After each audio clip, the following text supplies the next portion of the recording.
আপনারা ওই দিন যে স্ক্রিপ্টটা সাজাইলেন, আপনারা যে নাটকটা সেদিন সংসদে করলেন, এবং আমরা দেখলাম মাননীয় প্রধানমন্ত্রী প্রত্যেক আহতের সাথে একজন একজন করে কথা বললেন। কথা বলে আসার পরেই ওই আহতরা ওই গ্যালারি থেকে আমাদেরকে বিভিন্নভাবে, ওখানে আপনারা দেখলেন একটা সিন ক্রিয়েট করা হয়েছে, এবং ওনারা আমাদেরকে বিভিন্নভাবে গালাগালি দিলেন। ওনারা বললেন আমরা জুলাই সনদ চাই, আমরা জুলাই সনদ চাই, বিএনপি যেভাবে চাই আমরা সেভাবে চাই। তো আমরা জিজ্ঞেস করলাম বিএনপি কীভাবে চাই বলেন তো? ওনারা বললেন না, বিএনপি যেভাবে চাই আমরা সেভাবে চাই। আমি বললাম তো বলেন না বিএনপি কীভাবে চায়? কয় না, আমরা এত কিছু বুঝি না, বিএনপি যেভাবে জুলাই সনদ চাই আমরা সেভাবে চাই।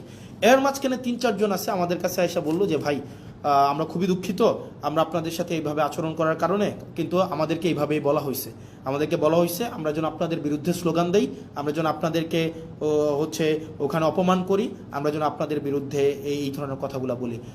মানে it's very unfortunate mister Tarique Zia, honourable prime minister Tarique Zia, it's very unfortunate আপনি পার্লামেন্টে থাকা অবস্থায় এই ধরনের একটা নাটক করা হবে এবং এটার ডিরেকশন আপনি দিবেন। মানে আমি জানি এটার স্ক্রিপ্ট রাইটার কে ছিল, এটার কোরিওগ্রাফার কে ছিল, এটার হচ্ছে ডিরেক্টর কে ছিল আমি জানি না, কিন্তু আমি এটা বিশ্বাস করতে স্টিল চাই না যে এখানে আপনার এখানে কোনো ধরনের আপনি ব্যক্তিগতভাবে এখানে এটার পৃষ্ঠপোষকতা করেছেন, এটা আমি বিশ্বাস করতে চাই না।